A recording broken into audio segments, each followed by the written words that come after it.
Président, nous y sommes.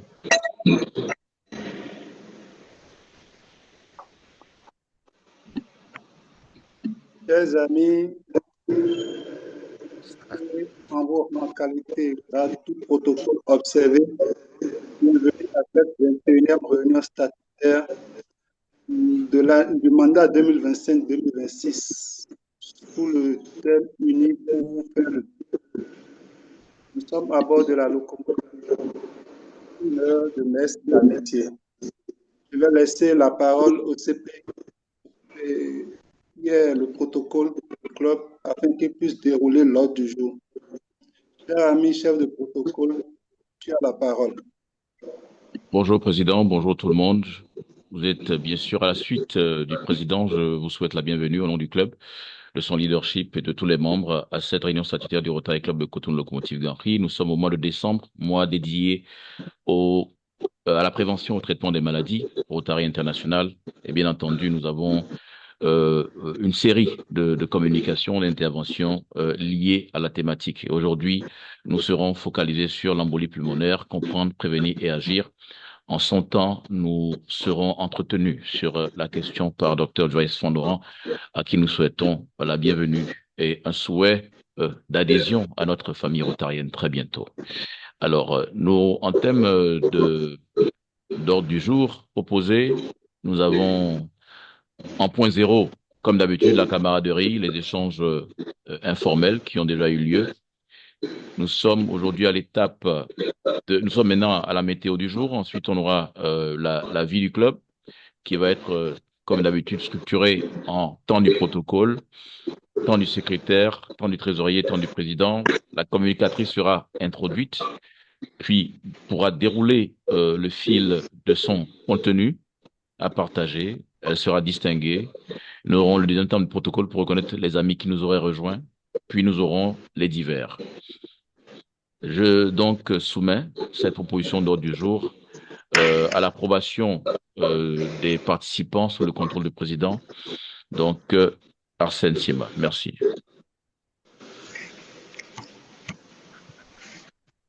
Chers amis, chers invités connectés, avez-vous des amendements à l'ordre?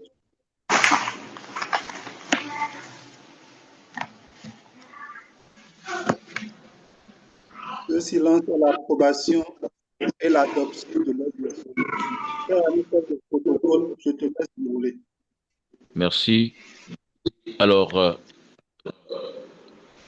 nous avons le premier point qui est, bien entendu, la météo du jour, qui généralement est sous le contrôle présidentiel.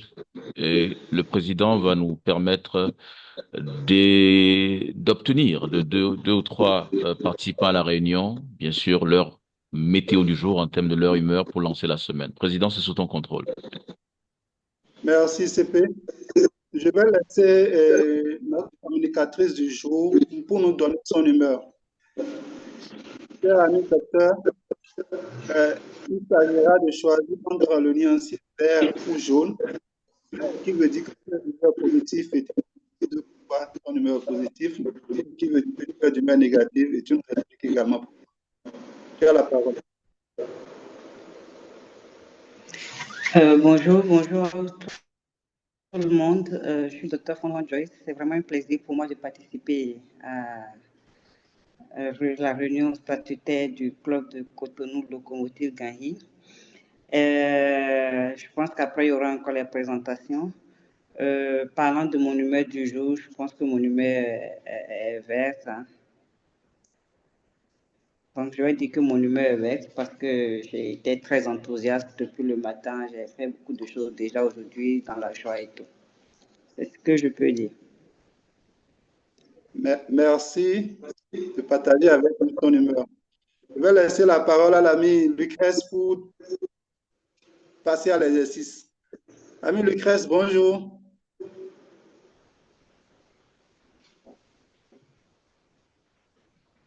Ami Lucrèce, elle n'est pas là. Oui, bonjour. Bonjour, Président. Bonjour à tous. Bonjour. on aimerait savoir quelle est ton humeur aujourd'hui. Bon, mon humeur, Tu peux lever un peu plus la voix, s'il te ok. plaît? Oui, je choisis le vert parce que je suis d'une bonne humeur ce matin. La semaine, elle a bien démarré de mon côté, donc je rends grâce et très heureuse d'être à cette réunion aussi avec vous pour partager l'amitié rotarienne. Merci. Merci, cher ami Lucas. Merci d'être des nôtres. Merci d'être à bord de la locomotive. Et merci d'être d'humeur positive. Tu vas nous contaminer, nous tous, et nous serons tous de cette humeur avec toi. Et j'aimerais prendre l'avis de mon président, très apprécié, président Aouma. Félicien. Président, président Félicien.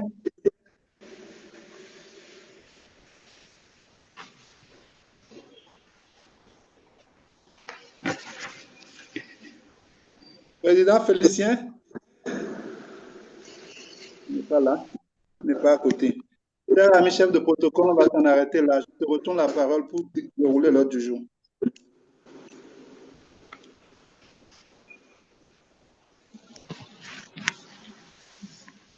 CP Adonis, Oui, on va s'en donc on arrêter là. Je te avance, retourne la parole pour dérouler l'ordre du jour. ça marche. Nous sommes au premier temps du protocole. Nous avons donc à commencer par présenter les, les excusés à cette réunion statutaire. Nous avons un excusé qui est l'immédiat passe-président, vice-président de la commission des marches publiques, Crépin Ableka, qui est excusé. En termes de visite à l'extérieur, pour ce que j'ai enregistré jusque-là, j'ai une visite à l'extérieur du passe-président Flavien Langenfin, une visite à l'extérieur de l'immédiat passe-président Crépin Ableka, et moi-même, charter président passe-président Adonis Teladelis, 4 visites à l'extérieur. Donc, nous avons déjà connu le seul anniversaire du mois, c'était le 5 décembre, passe-présidente Martine da Silva Kofi, vice-présidente du club pour ce mandat. Nous reconnaissons donc nos visiteurs et invités, bien entendu. Euh, Nous commençons par le président du Rotary Club de Cotonou, club doyen, Félicien Aouma, qui nous fait l'amitié répétée, renouvelée de sa présence à nos côtés. Président Félicien Aouma, bienvenue à toi.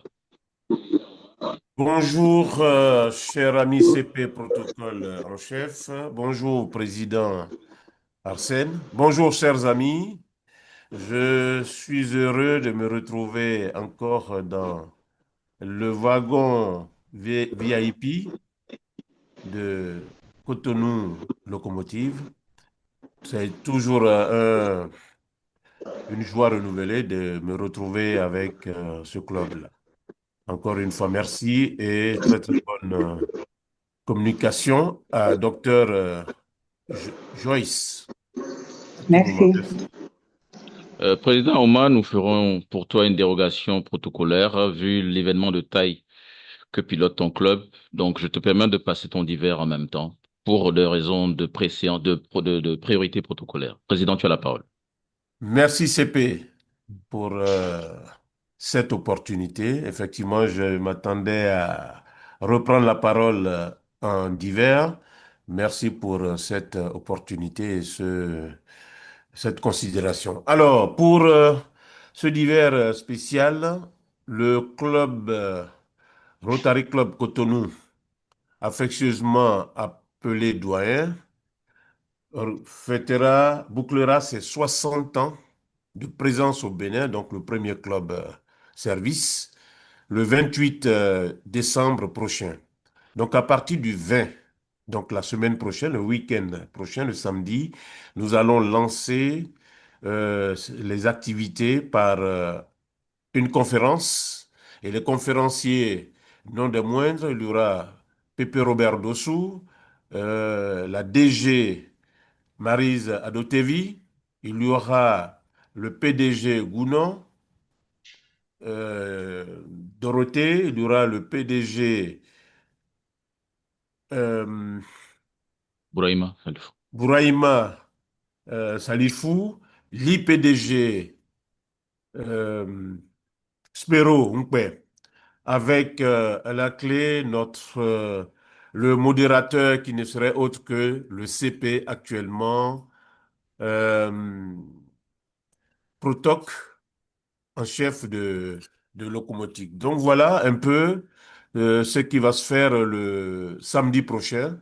Je demande aux amis de le mentionner dans leur agenda et de se libérer pour venir qu'ensemble nous puissions faire passer en revue l'histoire du club, du premier club du Bénin et faire une projection sur les 5 ans à venir et les 10 ans à venir. Dans 5 ans, ce seraient les 135 ans du Rotary. Je ne sais plus 125 ans, mais 135 ans du Rotary. Donc, il faudrait que nous puissions ensemble faire passer en revue ces points-là pour que notre mouvement puisse progresser. Donc voilà un peu les raisons de ce divers-là pour lequel je remercie le CP de m'avoir permis de prendre la parole en début. Merci. Merci. Merci, Président. Dans 5 ans, effectivement, ce sera les 125 ans du Rotary International. Merci, Président. Merci. Aussi, je voudrais, une Oui. petite parenthèse, demander au président, je lui en avais parlé déjà, de faire en sorte d'arriver à cette occasion avec les kakémonos, pour ne pas dire les kakémonos du club, pour nous permettre d'avoir euh, à faire une décoration spéciale pour cette journée-là. Ce serait à partir de 8 heures ou à l'ISBA. Merci. Merci. Merci. Merci, Président Félicien. Je présente passe-présidente 2020-2021 du Rotary Club de Niamey doyen, Pépé Sali Gérard. Bonjour Pépé Sali.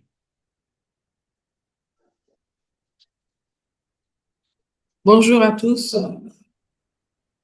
C'est un plaisir Bienvenue. d'être avec vous. Merci. Merci. Bienvenue à toi Pépé. Merci à toi.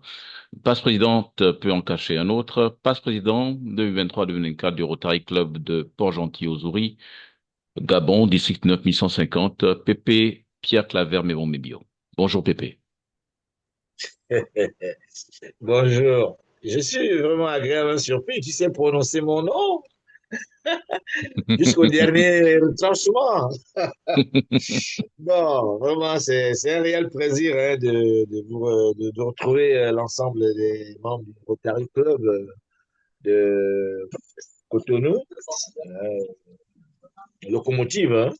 Et bon, comme je l'ai toujours dit, je serai toujours à bord de votre train chaque fois qu'il y a un mouvement de votre part, c'est-à-dire de la part du club, quoi. Je ne manquerai pas d'y assister, hein, de prendre part, soit en ligne et bientôt peut-être même en présentiel. Hein. Donc, je Vivement. vous ferai une surprise agréable. Merci. Merci, cher Merci Pépé. beaucoup.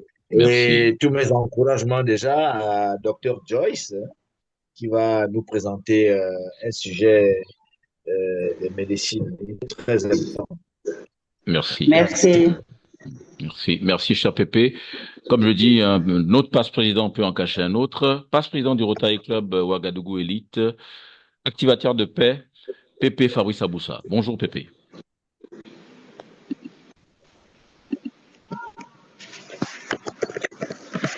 Pépé Fabrice Aboussa du Rotary Club Ouagadougou Elite, Burkina Faso, district 9101.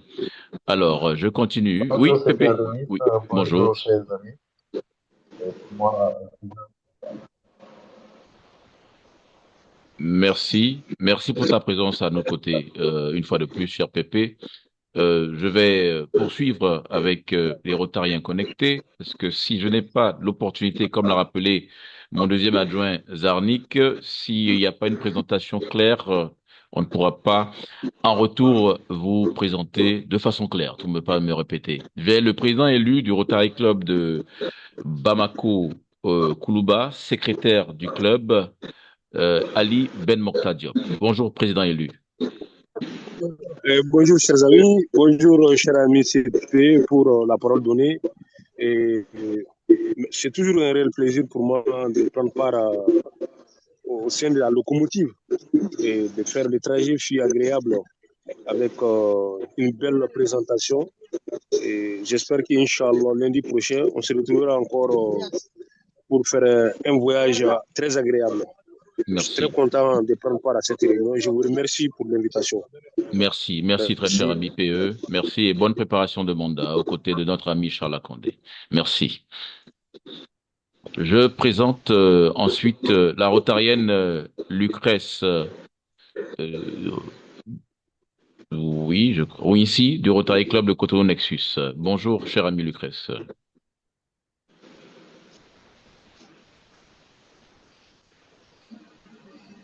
D'accord. Donc, je vais passer maintenant à ceux qui sont dûment présentés, espérant ne pas commettre d'impair protocolaire. Les présidents de Club Rotaract Connecté, président du Club Rotaract de Cotonou-Kadjaou, Akilas Diomatin. Bonjour, président. Bonsoir, CP, bonsoir tout le monde. J'espère que vous allez bien. C'est toujours un plaisir d'être à locomotive. Merci. Merci. Un président peut en cacher un autre. Président du Club Rotaract de Cotonou Étoile, Chris Kenneth de Bernard. Bonjour, président.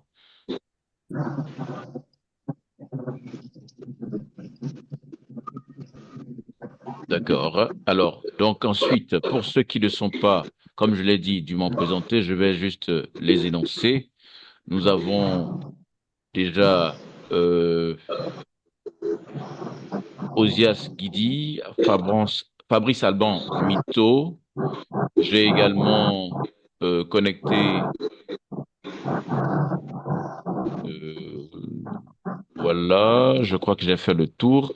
Et maintenant, parmi nos deux invités, enfin, on a trois invités. On a un invité, bien sûr, de Zarnik Ziti, qui est Joël Viegbe, qui est invité de Zarnik Ziti, basé aux États-Unis. Nous avons également, bien sûr, nos désormais réguliers invités, docteur Espoir Sogan, donc futur membre du club, et docteur Joyce Fondoa, futur membre du club. Je vous reconnais individuellement. Docteur Espoir Sogan, bonjour.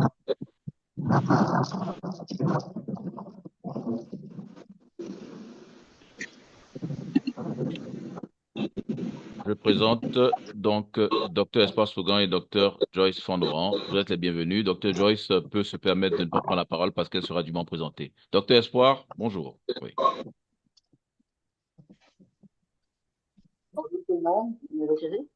Oui, un peu faiblement, mais ça passe. Oui.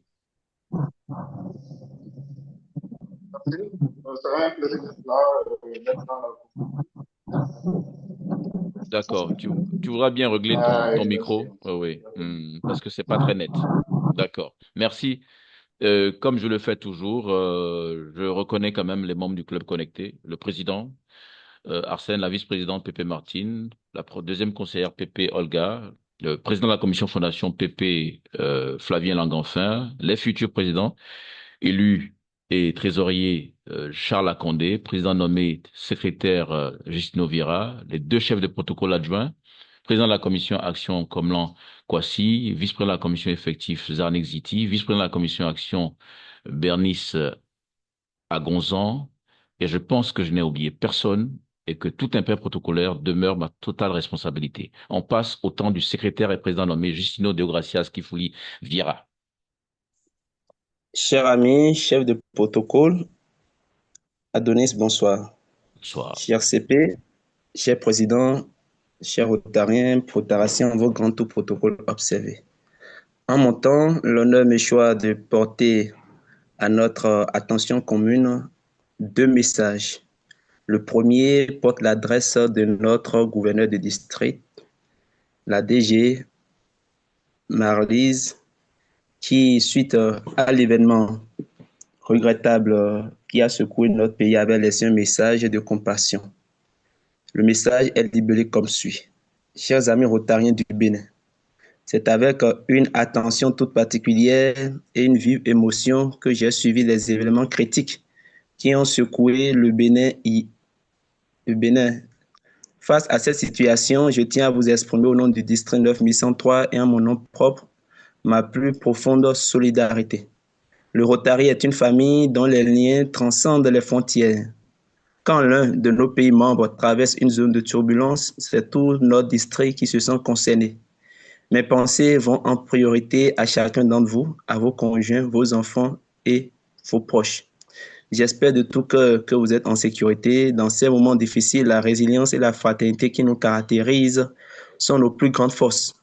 Je forme le vœu que la paix, socle indispensable à toute action humanitaire au développement de nos sociétés, demeure la boussole du Bénin. Restez unis. Sachez que votre gouverneur est à vos côtés par la pensée et par le cœur. Avec toute mon amitié rotarienne, DG Maryse Adotevi. Je termine en disant simplement, plus jamais ça dans notre pays.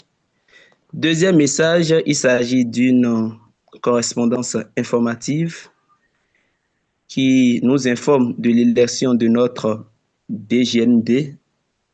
Vous le connaissez, vous le savez, depuis quelques jours, la fumée blanche est sortie pour nous annoncer que l'ami ILO du Niger, PAG ILO, est désormais notre DGND. Je vous livre la substance de la dite correspondance.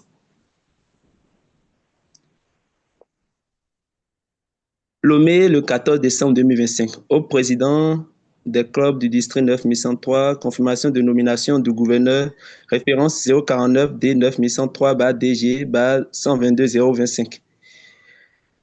Confirmation de la nomination du gouverneur des districts 9103 pour l'année rotarienne 2028-2029. Chers amis, président des clubs, suite au courrier numéro 045-D 9103-DG 11-2025 du 29 novembre 2025, portant notification de la nomination au poste de gouverneur du district 9103 du Rotary International pour l'année rotarienne 2028-2029, j'ai l'honneur de vous informer qu'aucune candidature en opposition au choix de la commission de nomination du district n'a été enregistrée à la date du 9 décembre 2025, indiquée dans le dit courrier. Par conséquent, je viens par le présent courrier et conformément aux dispositions des règlements intérieurs du Rotary International et du district 9103, confirmer la nomination du passe-agent gouverneur Adam Ilo, membre du Rotary Club de Niamey-Gawé, Niger, gouverneur nommé désigné du district 9103 au Rotary International. Amitié, a signé Maryse Kalé Adotevi, gouverneur 2025-2026, district 9103 Rotary International.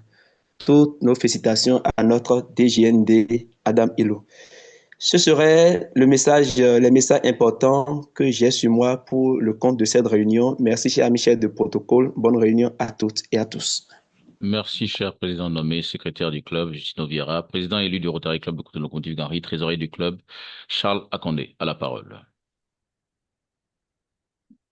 Merci, ami chef protocole Adonis. Chers amis, en vos rangs radicalité, tout protocole observé, bonjour. Heureux de vous annoncer ce jour, 15 décembre, que nous avons passé le cap de la moyenne en termes de taux de recouvrement. Nous avons atteint 61%. Merci aux uns et aux autres qui ont permis d'atteindre ce taux de recouvrement. Mais tant qu'il reste quelque chose à faire, rien n'est fait. C'est le lieu de m'adresser aux amis encore en retard. Ils sont bien invités à honorer leurs promesses et engagements afin que la maison locomotive puisse mieux se porter. Merci, cher ami protocole, j'en ai fini. Merci. Le temps du président à présent. Président Arsène, tu as la parole. Merci, cher ami chef de protocole. En mon temps, je vais demander aux amis de s'acquitter de leurs cotisations afin que nous puissions faire face aux responsabilités, aux charges du club.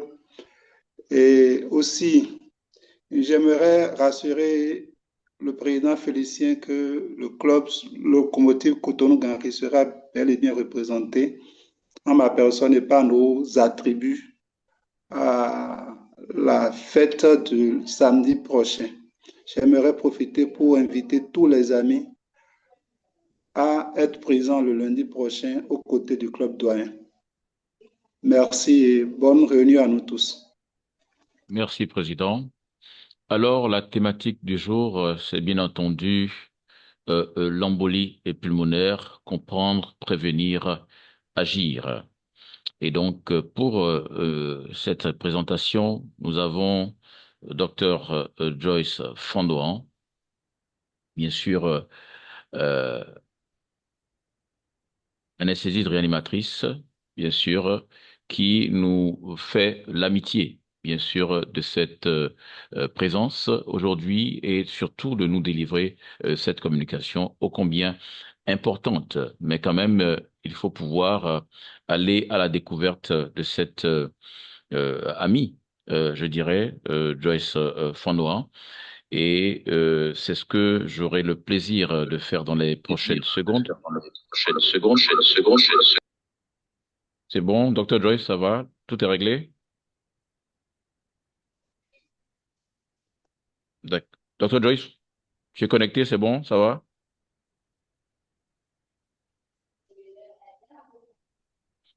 Allô, Dr. Joyce? J'ai senti un souci à son niveau, c'est pourquoi je demande confirmation. Dr. Joyce, connecté? Elle est connectée, mais Oui, le micro est... bien sûr, c'est pourquoi je vérifie en fait. J'ai senti un souci à son niveau, c'est pourquoi je m'assure avant de continuer qu'on ne soit pas bloqué.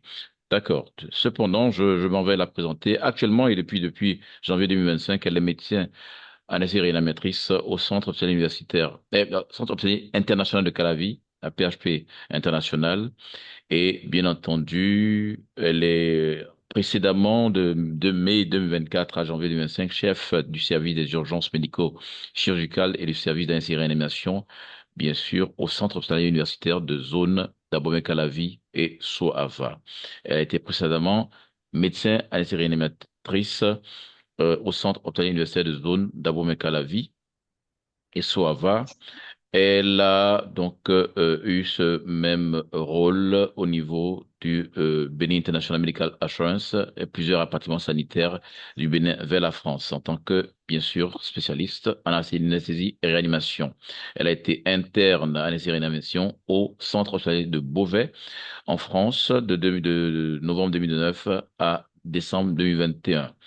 Je dirais que elle est médecin généraliste de juillet 2015 à décembre 2017 au niveau de la clinique Sénara ONG IYF et médecin prestataire SAMU Benin depuis juillet 2018 est toujours en cours. Donc sa formation, donc le doctorat d'État en médecine générale obtenu en décembre 2016 et le diplôme d'études spécialisées en anti-réanimation obtenu en décembre 2022.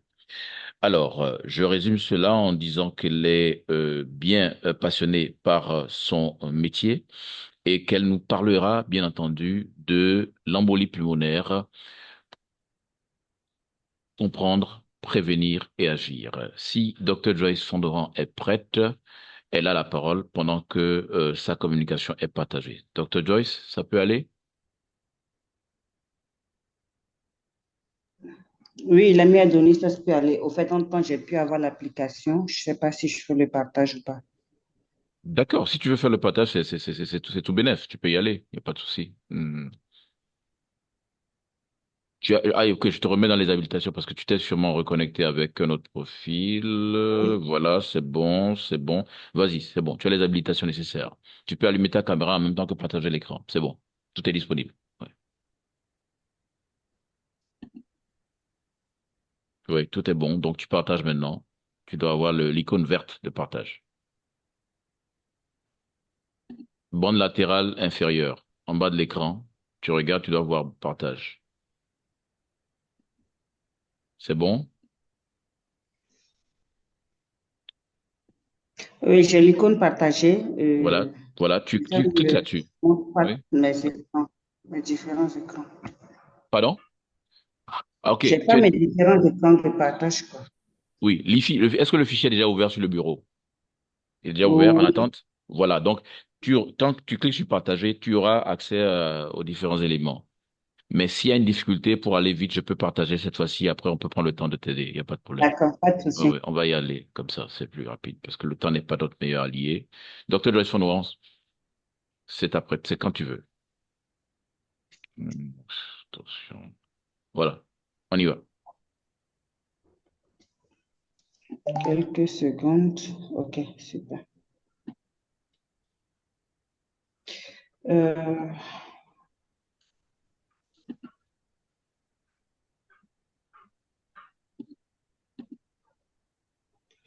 Ok, bonjour tout le monde. Bonjour, chers amis du Rotary Club de Cotonou Locomotive Ganhi.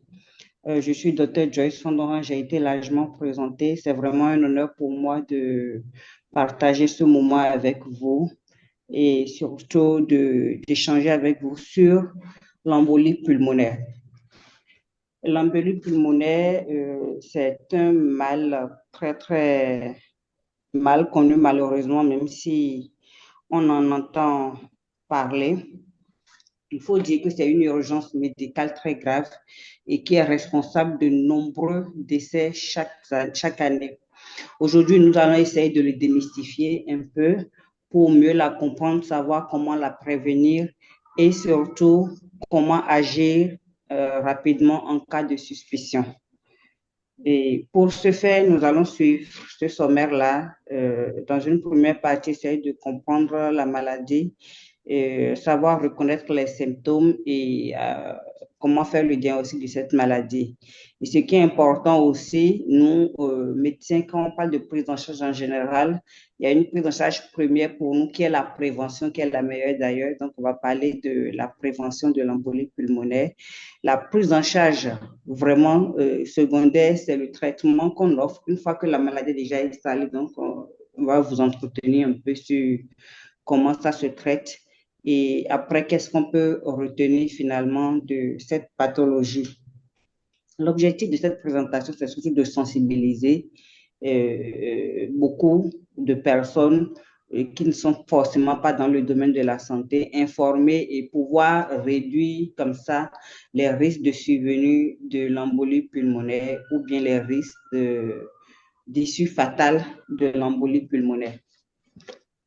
Donc, comme je le disais dans une première partie, nous allons parler de la définition, essayer de comprendre l'embolie pulmonaire. Qu'est-ce que c'est donc l'embolie pulmonaire?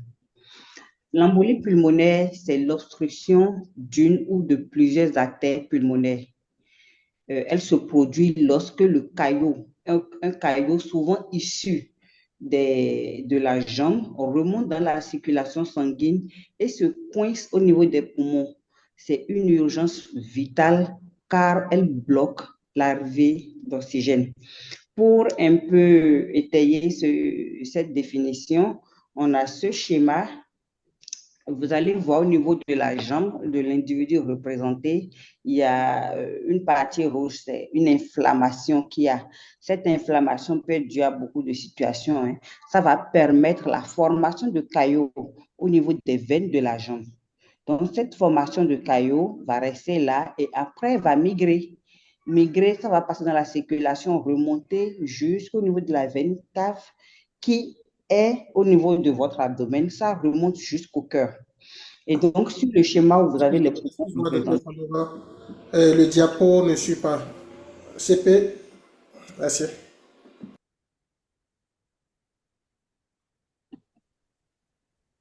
OK, c'est bon. Donc, je disais que au niveau du schéma que vous voyez là, vous voyez au niveau de la jambe de l'individu un caillot, une inflammation qui va faciliter la formation de caillots dans les veines. Parce que les veines, il n'y a pas un système de pulsation pour que le sang circule. Ça circule à débit libre. Parfois, quand on est trop longtemps accouché ou bien quand on a une infection, il y a une formation de caillots. Ce caillot passe dans le sang. Ça passe dans le sang et rejoint le cœur. Vous allez voir au niveau du schéma sur la droite que en bas, vous voyez l'embole qui rentre dans la veine cave et qui passe dans le cœur. Le sang, normalement, qui quitte l'organisme et qui vient dans le cœur, doit aller vers les poumons pour aller chercher de l'oxygène et revenir au cœur. Donc, ce caillot va passer dans les veines qui amènent le sang vers le poumon. Et plus il va progresser selon sa taille, à un moment donné, il va se bloquer et boucher la veine qui doit aller vers vers les poumons. Et c'est ça l'embolie pulmonaire. Si ça bloque cette circulation, le sang ne pourra plus circuler vers le poumon pour aller prendre de l'oxygène et revenir au cœur. Voilà un peu comment on peut comprendre l'embolie pulmonaire. On va essayer de comprendre les facteurs qui favorisent et les causes de l'embolie pulmonaire. Comme facteur favorisant de l'embolie pulmonaire, nous avons l'immobilisation prolongée lors des voyages surtout et aussi lors de l'alitement. Les patients qui sont malades, qui restent couchés pendant longtemps, il y a aussi les personnes qui sont plâtrées, qui ne peuvent pas bouger, même quand ils viennent chez eux, ils sont tout le temps assis ou couchés et on s'occupe d'eux. Nous avons les interventions chirurgicales. Les interventions chirurgicales, surtout orthopédiques, quand on parle d'orthopédique, c'est que c'est sur les membres, quelqu'un qui a cassé un membre, quelqu'un qui... Pourquoi? Parce que la personne n'arrive pas à bouger la jambe naturellement. Mais il y a aussi d'autres interventions. Quand on opère dans le bas du ventre, on appelle ça le pelvis. Quand on opère dans le bas du ventre, c'est des facteurs qui favorisent la survenue de l'embolie pulmonaire. Les cancers, les infections graves, les troubles de la coagulation. Les troubles de la coagulation peuvent être héréditaires ou dus à une maladie ou à un traitement que vous prenez peut-être. Donc, voilà les facteurs qui favorisent un peu la survenue de l'embolie pulmonaire. Il y a aussi des facteurs de risque qui sont liés au mode de vie et à la santé. Il faut dire que les facteurs favorisants dont on a parlé, ce sont des facteurs circonstanciels. Au décours d'une circonstance donnée, vous pouvez l'avoir. Mais les facteurs de risque, c'est votre état de santé actuel. Ces facteurs de risque sont dus à votre état de santé actuel. Nous, on a l'âge, plus l'âge avance, plus le sang est moins fluide. Et quand le sang est moins fluide, ça favorise la formation de caillots. Il y a l'obésité. Une personne qui est obèse, naturellement, se déplace moins, premièrement. Et de deux, le sang a du mal à remonter des jambes vers le cœur. Et du coup, ça favorise aussi la formation des caillots. Les états de grossesse. Pourquoi les états de grossesse? Avec une femme qui est enceinte, la grossesse, vous avez vu sur le schéma avant que les veines qui quittent la jambe passent par le bas du ventre. La grossesse va faire que le courant au niveau de ces veines sera ralenti et le sang ne va plus circuler comme il le faut, et ça peut favoriser la formation de caillots. Le tabagisme, oui, fumer de la cigarette, ça favorise la formation de caillots aussi. Les pilules contraceptives, malheureusement, et aujourd'hui, on ne parle plus seulement que des pilules contraceptives. Même les méthodes de contraception sous forme d'hormones qu'on place, les implants qu'on met aux femmes aussi favorisent la survenue d'embolie pulmonaire. Et les antécédents, c'est que si dans votre famille, il y a déjà quelqu'un qui a souffert de thrombose veineuse, ainsi de suite, vous êtes plus sujet à faire aussi les thromboses veineuses. Quand je parle de thrombose veineuse, c'est naturellement la formation de caillots dans les veines qu'on appelle thrombose veineuse. Donc, voilà en quelque sorte les facteurs de risque qui sont liés au mode de vie et à la santé.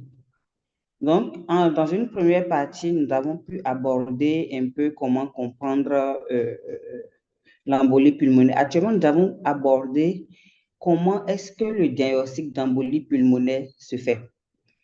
Les symptômes, quels sont les signes qu'on peut avoir lorsque on souffre d'embolie pulmonaire en général, et si on a de la chance, ce sera un essoufflement brutal, c'est-à-dire une gêne respiratoire, et on peut avoir aussi une douleur thoracique. Douleur thoracique, c'est une douleur au niveau de votre thorax. Ça peut être du côté du cœur ou bien sur le côté complètement. Vous allez avoir une douleur vive, aiguë, et qui est plus forte à l'expiration. Vous allez avoir une tachycardie. Une tachycardie, c'est que votre rythme cardiaque s'accélère. Vous allez sentir que votre cœur bat plus vite. On peut avoir aussi parfois la toux. On peut avoir, ça peut aller jusqu'à des malaises, genre vertige, jusqu'à une perte de connaissance. Et comme signe qui oriente le plus souvent, c'est des signes de phlébite. La phlébite, c'est l'inflammation des veines au niveau de la jambe. Donc, vous allez avoir une douleur au niveau de la jambe. Votre jambe va être douloureuse, un peu inflammatoire. Donc, voilà un peu les signes qu'on a schématisés. Vous voyez une dame qui tousse et qui a mal à la poitrine. Et il y a un mouchoir qui est tacheté de sang. C'est que vous pouvez tousser et cracher du sang. La tachycardie, c'est ça. Il y a un cœur qui est rapide à côté. Vous pouvez avoir les lèvres bleues parce que vous manquez d'oxygène. Vos lèvres vont se colorer en bleu. Il y a quelqu'un qui tombe par terre. Vous pouvez faire un malaise et perdre connaissance. Donc, devant ces signes, qu'est-ce qu'il faut faire et comment le diagnostic se pose? Devant ces signes, c'est exactement une urgence médicale plus.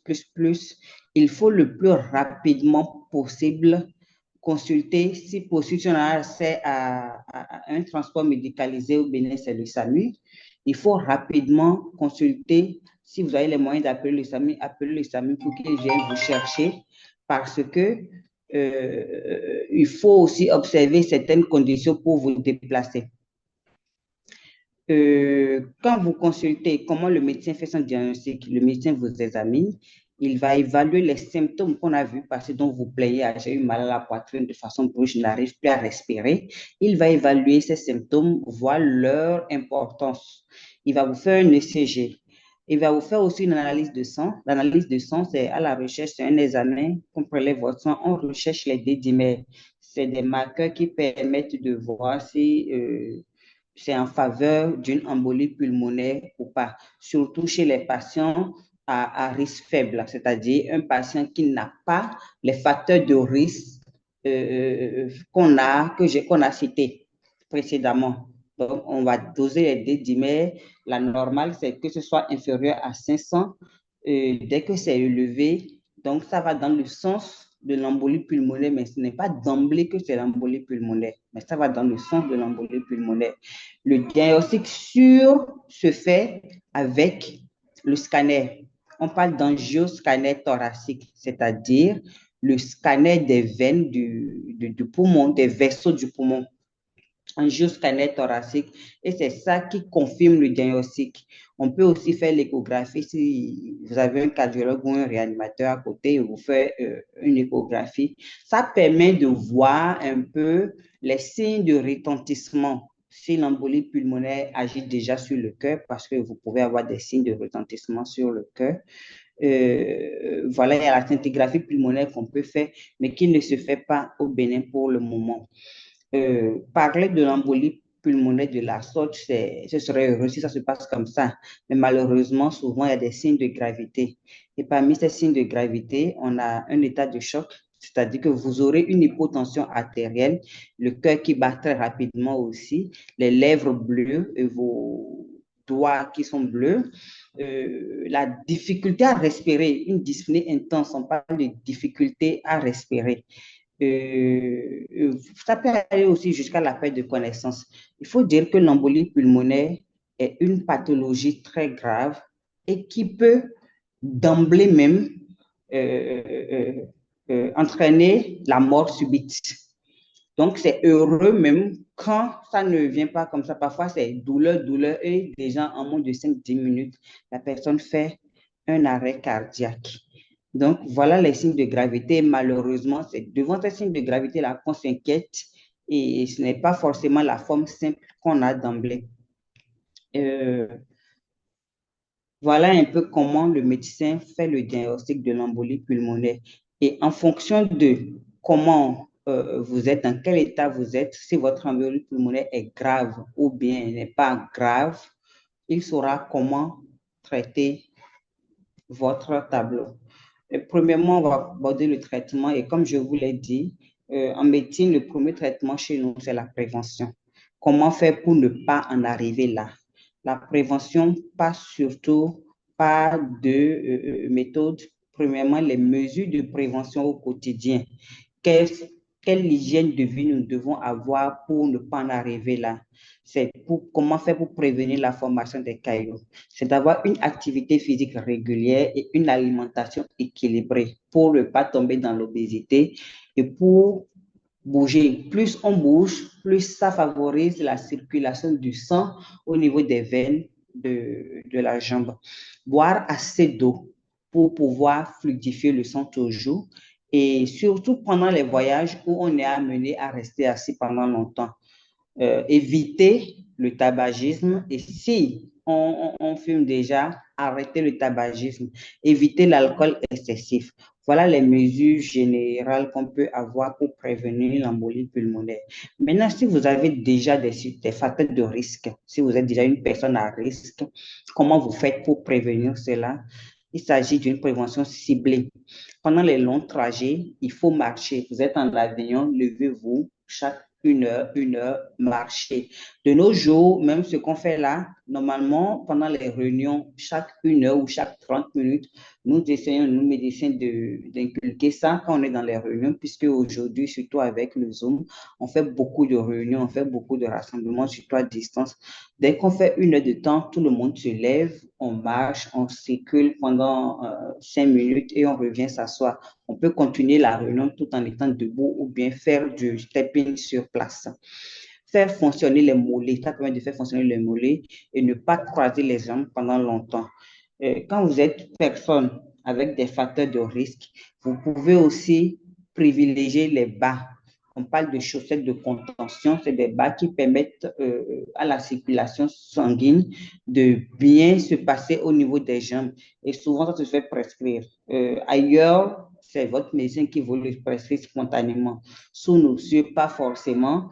Mais quand, à partir de maintenant, si vous avez l'information, si vous voyez que parmi les facteurs de risque, vous en avez, privilégiez cela, vous pouvez aller acheter ça à la pharmacie.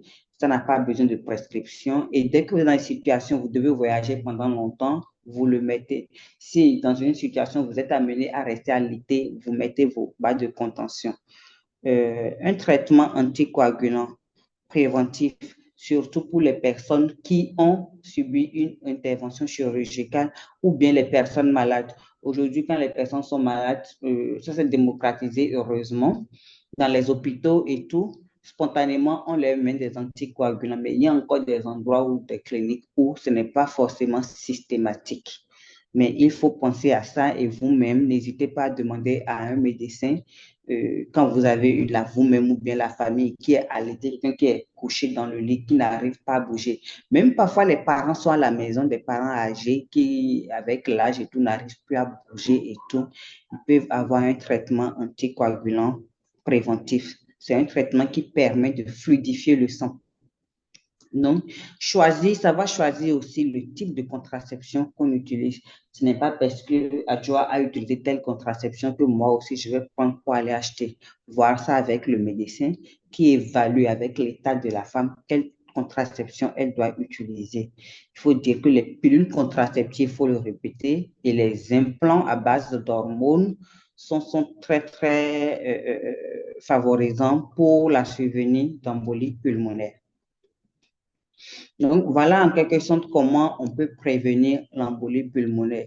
Nous, aujourd'hui, on va garder en tête l'activité physique, bouger régulièrement, ne pas rester sur place, boire beaucoup d'eau, mettre des bas de contention si besoin et un traitement anticoagulant en cas d'allaitement prolongé.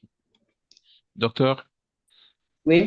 Parce que mon adjointe a relancé en message privé, on n'a pas vraiment le temps de pouvoir utiliser tout le temps imparti. Donc, essaie de résumer et puis on pourra voir peut-être dans quelques échanges parce que le temps n'est plus notre meilleur allié. Merci. Bien sûr. Bon, on est presque à la fin, il reste à peine 2-3 diapos. Okay.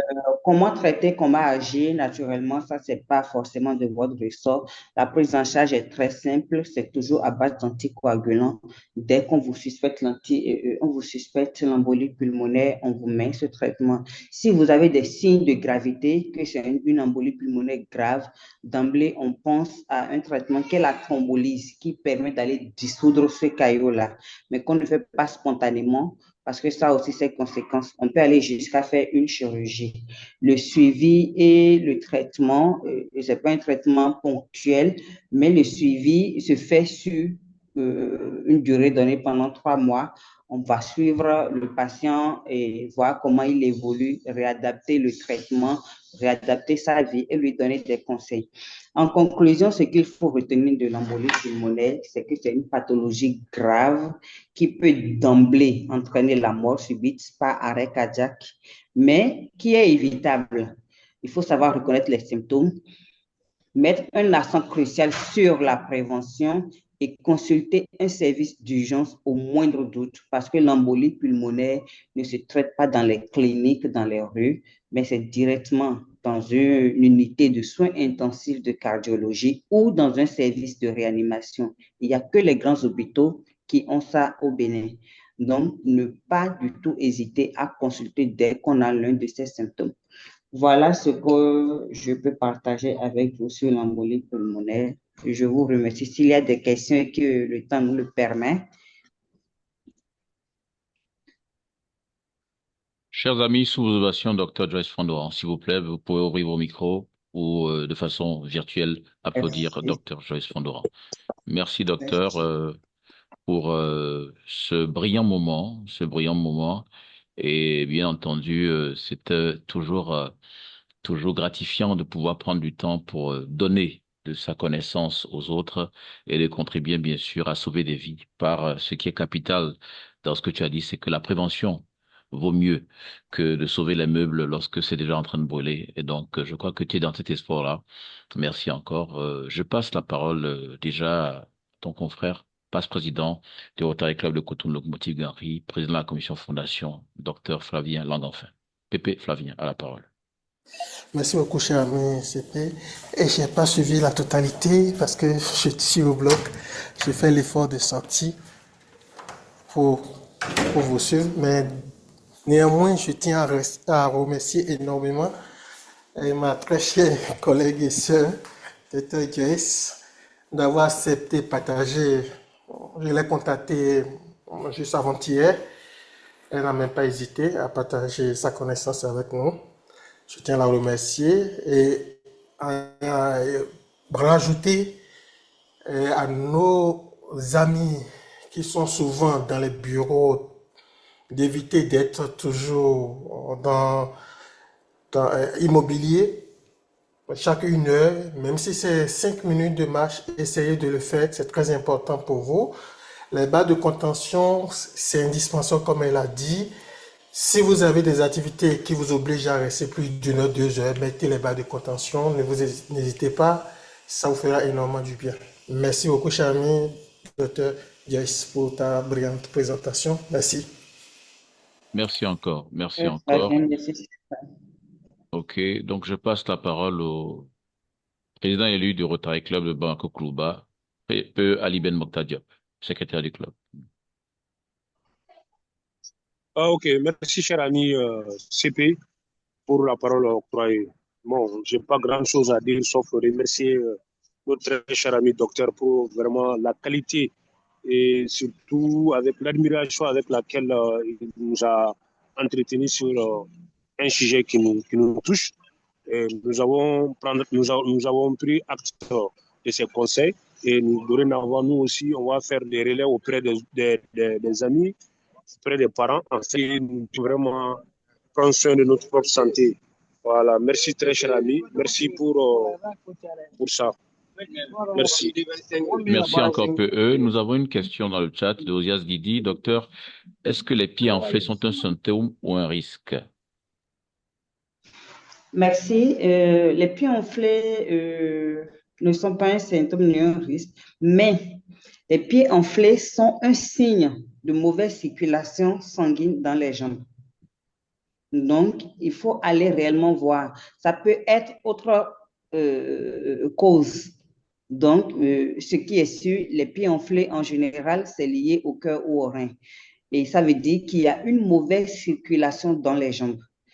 Et cette mauvaise circulation dans les jambes va favoriser la formation de caillots. Si c'est une personne qui reste longtemps assise, ça veut dire que Quand la personne la reste longtemps assise, la circulation ne se fait pas bien. Et c'est pour ça que ses pieds s'enflent. Et donc, de la même façon, la personne peut facilement avoir une formation de caillot qui, après, va maigrir. D'accord, Donc, d'accord. voilà, c'est un facteur, ce qui crée les pieds enflés. La même chose est un facteur favorisant pour la survenue d'embolie pulmonaire. Merci, docteur. Dernière question. Pépé Fabrice Aboussa du Rotel Club de Ouagadougou Elite. Docteur Joyce, quel conseil donner à quelqu'un qui a déjà subi une embolie pulmonaire et qui est sous traitement?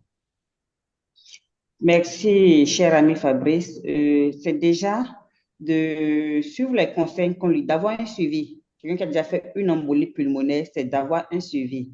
Parfois, c'est un traitement à vie. Parfois, si c'est une cause vraiment circonstancielle, vraiment circonstancielle, le traitement peut être sur 3 à 6 mois et être arrêté après évaluation. Donc, c'est d'abord de suivre son traitement, suivre les conseils qu'on lui donne.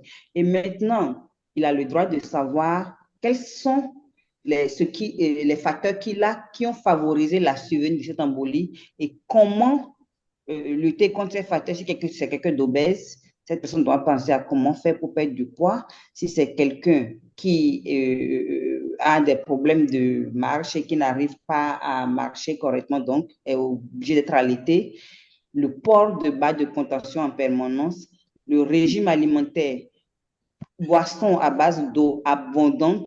Donc, ce sont ces conseils qu'on peut lui donner, mais avoir maintenu un suivi médical. Primordial, maintenir un suivi médical. Ne pas retourner à la vie d'avant dans l'ignorance comme si de rien n'était. Merci, Dr. Joyce. Chers amis, bien sûr, le temps n'est pas notre meilleur allié. Je laisse une dernière fois la parole à Pépé Flavien. Ce sera la clôture de cette rubrique. Oui. Merci beaucoup. Et je tiens à rajouter ce que ma collègue vient de dire. Quelqu'un qui a déjà fait une embolie pulmonaire peut être sous traitement et refaire encore une embolie pulmonaire si ce n'est pas bien suivi. Donc, tout ne suffit pas d'être sous anticoagulant et de dire qu'on est épargné à l'embolie pulmonaire. Non, pas du tout. Donc, il faut ne pas oublier, comme elle a dit, le suivi. Même si vous êtes sous anticoagulant, vous avez moins de symptômes, n'importe quel symptôme lié à une suspicion d'embolie pulmonaire. N'hésitez pas à courir, aller aux urgences le plus tôt que possible. Merci. D'accord. Merci encore, Dr. Joyce. Reçois toute notre admiration, notre appréciation et bien entendu, sous le contrôle de ton parrain, Pépé Flavien, ton processus d'admission est officiellement lancé. Merci. Merci, je remercie tous les amis en ligne. Merci pour l'honneur accordé, merci pour l'attention. C'était vraiment un moment de plaisir pour moi et plaisir pour moi de rejoindre les rangs bientôt de Rotary Club Locomotive Ganhi. C'est un plaisir, avec plaisir. Pépé Olga Katema Balo, tu es là? Tu es avec nous? Oui, cher ami, CP Protocole, je suis là. D'accord, je te passe la parole pour ce que de droit.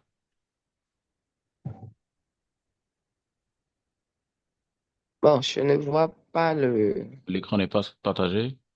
C'est bon? Non, je ne... Oui, c'est bon maintenant. C'est bon, oui, c'est bon. Cher ami, docteur Pandoran, à mon tour de te dire merci pour ta très belle communication qui, moi, personnellement, m'a permis de comprendre beaucoup de choses sur l'embolie pulmonaire. Merci encore au nom de mon président et de tous les amis du club. Je te décerne ce satisfait-ci que nous avons l'habitude de décerner à tous nos partenaires ou amis qui viennent communiquer dans notre club. Donc, le satisfait-ci te parviendra certainement par mail pour que tu puisses le mettre dans ton bureau, fier d'avoir partagé une partie de tes connaissances avec nous ce jour. Donc, cher futur ami, reçois le satisfait-ci au nom du club Locomotive Ganhi. Merci. Merci, cher ami Olga. Vraiment, merci. Merci, ça me va droit que je le reçois avec honneur et fierté. Merci. Merci aussi. Alors, nous sommes donc sur le point de conclure cette séance, cette messe de l'amitié. Et c'est le moment pour moi de passer la parole tout simplement au président. Je demanderai aux amis inscrits en divers ou ayant des divers potentiels de me les faire parvenir directement, que je puisse relayer avec le plus large nombre possible, car le temps n'est pas notre meilleur allié. 13h15, on a démarré, nous sommes à 14h15. Président Arsène de l'Ancien Siema, je te passe la parole. Merci. Je rappelle quand même que nous avons été rejoints par le l'actuel DRD du Rotaract Interact en Guinée-Conakry, passe président du club Rotaract de Conakry-Camaen, David Junior Taoré, et je crois bien entendu par le passe président du club Rotaract de Cotonou Locomotive Guinguetry, Gérald Toupé. Sur ce, président Arsène, tu as la parole. Merci, cher ami chef de protocole. Je veux simplement dire merci à tous les amis qui ont sacrifié à cette belle messe d'amitié. Merci d'avoir consacré votre temps à la locomotive. Je vais nous souhaiter à tout un chacun de nous une bonne semaine d'activité. Rendez-vous le lundi prochain, sinon le samedi pour les 60 ans de Rotary à Cotonou et le lundi pour une autre belle messe d'amitié. Merci. Merci, merci, président. Merci. Un petit clin d'œil quand même aux invités de l'ami Zarnik Ziti, c'est très important. Guidi Deogracias, Renou Armand, Tionjo, Luc Malgoire et bien sûr Joël Viegwe, qui est rotarien du club 604-20 Moline aux USA, aux États-Unis. Donc, à la prochaine pour pouvoir mieux les présenter et prendre leur opinion. Merci, président. Merci à tous et bonne semaine. Merci. Bonne semaine à tous.